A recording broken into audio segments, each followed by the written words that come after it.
Are you feeling ashamed because your partner or parent constantly makes you feel like you're letting them down, or as if you're nothing in their eyes? This might be a sign of narcissistic abuse, where perpetrators systematically destroy your self-esteem to gain control.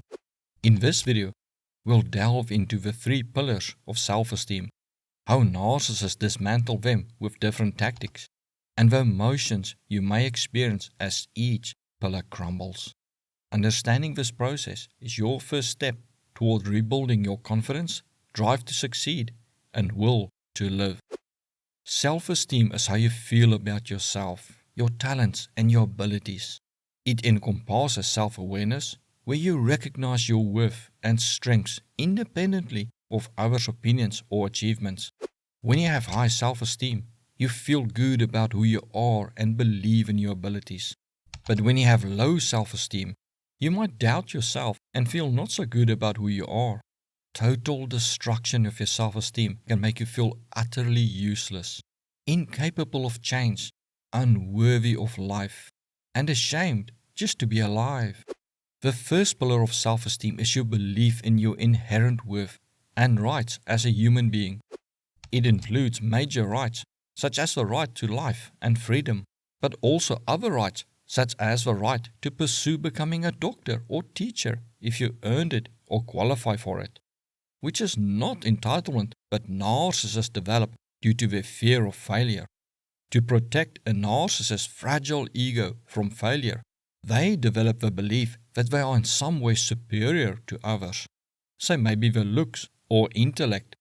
This superiority then makes them feel deserving of whatever they want without needing to earn it, as having to earn it risks them failing to meet the qualifications, which will be a major blow to their ego that they desperately try to avoid.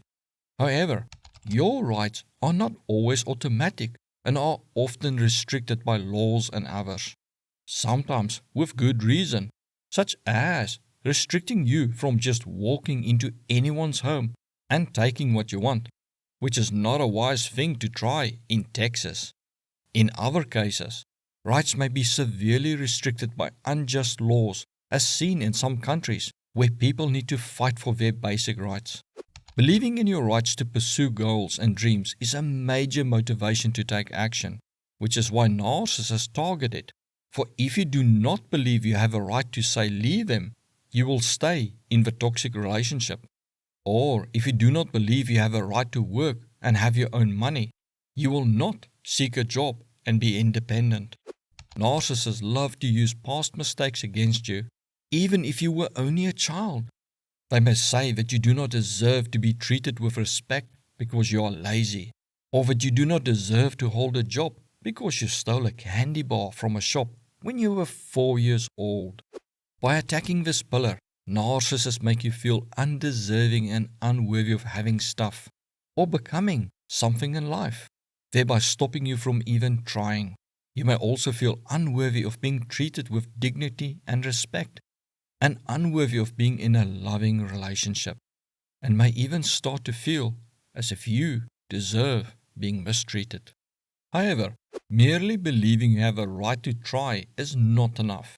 You also need to believe you have the skills and talent, or the ability to gain the skills and talent to reach your goals, which forms the second pillar of self-esteem. Your belief in your own capabilities, skills, and your potential to achieve your goals. Internal confidence stems from believing in your capacity to learn new skills and overcome challenges. External confidence, on the other hand, involves trusting that others will offer support when needed. Narcissists attack and destroy your confidence in yourself by constantly criticizing your skills, talents, or accomplishments. They may also use gaslighting, manipulation, or sabotage to make you doubt yourself and make you feel incompetent and inadequate. This can make you feel frustrated and stuck, unable to pursue your goals with confidence.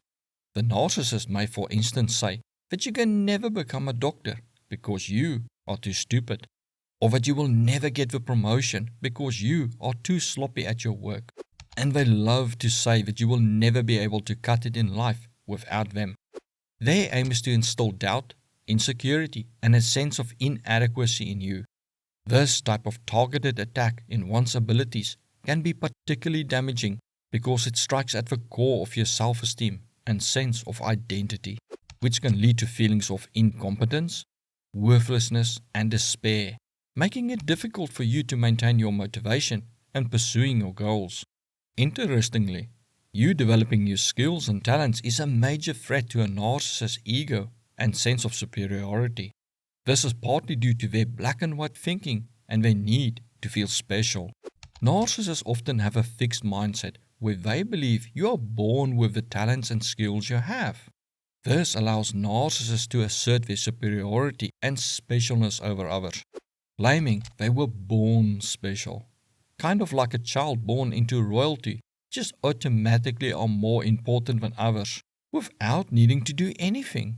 You developing new skills threatens the narcissist's sense of superiority, as it suggests that anyone can surpass them with hard work, rendering their skills less special. As a result, narcissists often aggressively attack your belief in self-improvement and your belief in your talents to protect their fragile egos. If you do have confidence in your abilities but struggle with the first pillar, feeling worthy, you may experience feelings of imposter syndrome or self-doubt even if you achieve your goals. However, many people struggle with the third pillar of self-esteem, the belief that you deserve the rewards or achievements you've attained, often through hard work, skill, and talent. This struggle is particularly pronounced when the time and effort invested don't seem to align with the rewards received. For example, when you visit a doctor's office, you're not just paying for their time, you're also compensating them for the years of education, training, and expertise they've accumulated. Similarly, an author may spend a year writing a book that sells millions of copies, but the effort they put in may not seem proportional to the financial return. That's because the value of a book must be assessed based on its impact and the number of people it reaches. So this pillar is about believing that you deserve a certain level of reward based on multiple criteria.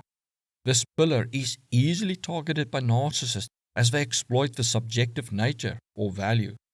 Narcissists may, for instance, claim that anyone can do what you do, that the expertise you bring can easily be got online with a quick search, that you don't actually bring any value at work, but that other people at work actually do the hard work. By claiming your work or effort bring no value to others, or that your efforts to achieve your level of knowledge and expertise are insignificant, narcissists undermine your perception of your worth. This can lead to feelings of guilt, shame, or unworthiness when you receive recognition or compensation for your work, making it difficult to ask for just compensation, such as a raise, or even self-sabotaging your success because you feel you do not deserve it. Even narcissist destroys all three pillars of your self-esteem.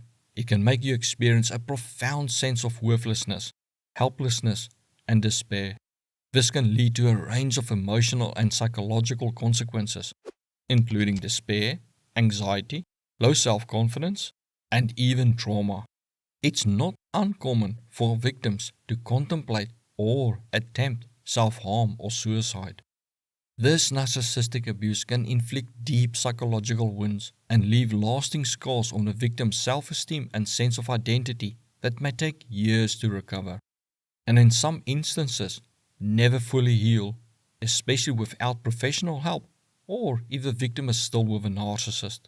This tactic often causes victims to be trapped in an abusive relationship.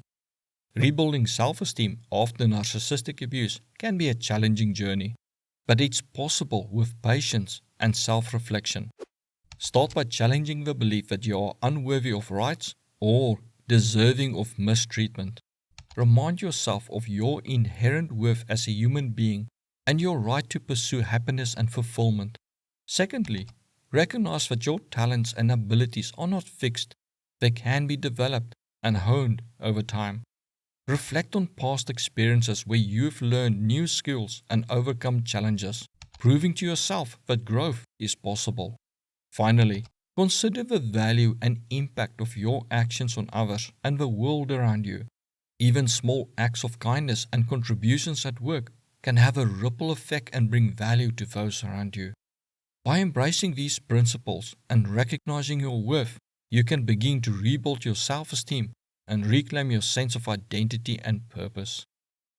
Learn more about narcissism by watching the video suggested to you right now.